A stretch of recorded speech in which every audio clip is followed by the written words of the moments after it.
I know it sounds crazy, but Allied bombers in World War II dropped chaff on the Germans so they couldn't attack them. But it's really not what you think.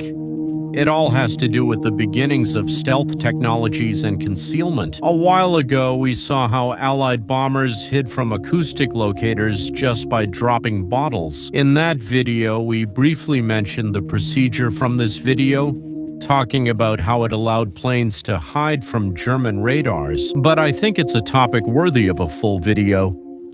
So what was the point of dropping chaff on the enemy? If you want to know, get comfortable and welcome to Guns Club. German radars were one of the greatest threats to Allied bombers in the middle of the conflict. They were some of mankind's most advanced technologies. German tactics also made the most of these systems, incorporating them into anti-aircraft systems together to ensure their effectiveness. We can see the enormous coverage these systems had in the declassified documents of Operation Neptune. As you can see, the German radars in 1944 covered a large part of the French coast. In fact, the most powerful ones could detect bombers even before they had left England. Also, if we look at this table taken from this other declassified intelligence document, we can see how the largest and most capable radars were used for early warning, and that most models were specifically intended to detect enemies, and only one model was used for. For artillery guidance, there are a few more for coastal detection. All this made it nearly impossible to operate without Axis anti-aircraft defenses noticing ahead of time. The effectiveness of anti-aircraft artillery depended almost entirely on these systems. Therefore, for the Royal Air Force and the United States Air Force, it was vitally important to neutralize these systems, to strike at the heart of Germany with the minimum possible casualties. Many countermeasures were created and directly incorporated into the bombers. In fact, they were quite varied and ranged from sophisticated radar jamming antennas to simply dropping bottles to confuse acoustic detectors. It may sound crazy, but we made a video about that a while back, so I suggest you watch it. However, there was one countermeasure that was so effective it was kept secret until the conflict ended, and that was chaff. A countermeasure that was able to neutralize the powerful German radars, just with strips that looked like straw. These were long strips of aluminum that were placed in paper containers. Each container had 2,000 strips, and each one was thrown out very quickly by a crew member. At first, they were thrown out through the waste windows, but after noticing the success of this practice, the bombers were adapted with special holes to throw them out. These packages began to be thrown out through the hatch in the belly, which was intended for cameras for photo reconnaissance, right behind the ball turret, making it a much more efficient task compared to the beginning. During the era of the bombers, they dropped so many of these packages that the clouds were clearly visible from the ground. The strips were half the size of the waves used by German radars, although they could vary in size to provide greater wave coverage, making it inevitable for German radars to detect them.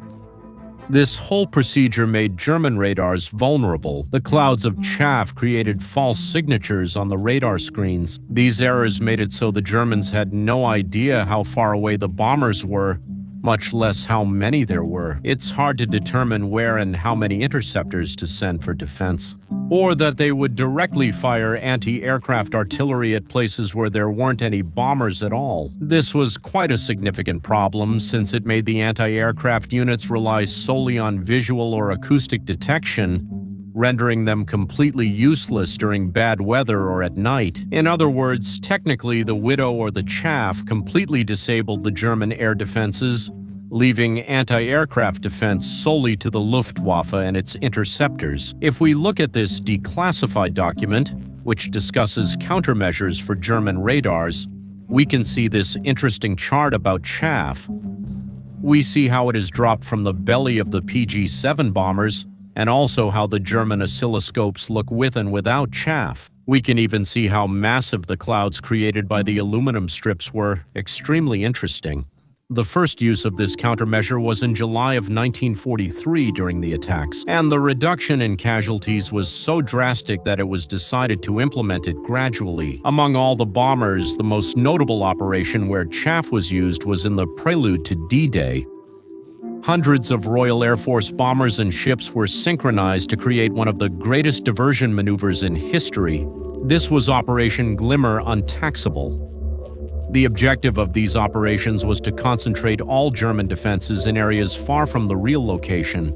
Would they carry it out at the Pas de Calais and at Cape Antifer, the most logical points for a landing? Ships with radar-reflecting balloons were positioned in a specific pattern in these areas, and dozens of Allied bombers with huge holes in their noses dropped tons of chaff into the sea in specific patterns, creating dense clouds of aluminum in the air. All of this caused the German naval radars to register huge fleets, making the generals think.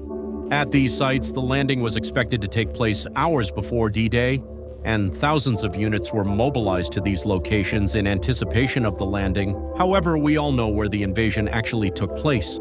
The entire procedure was kept partially secret to prevent the enemy from finding a countermeasure to the countermeasure. However, the Germans knew exactly what the Allies were using to block their radars, but they didn't know how to solve the problem. In fact, at the beginning of 1944, they launched a contest with a reward of 300,000 Reichsmarks to anyone who could find a way to disable the chaff clouds. The war ended before any German scientist could find a solution.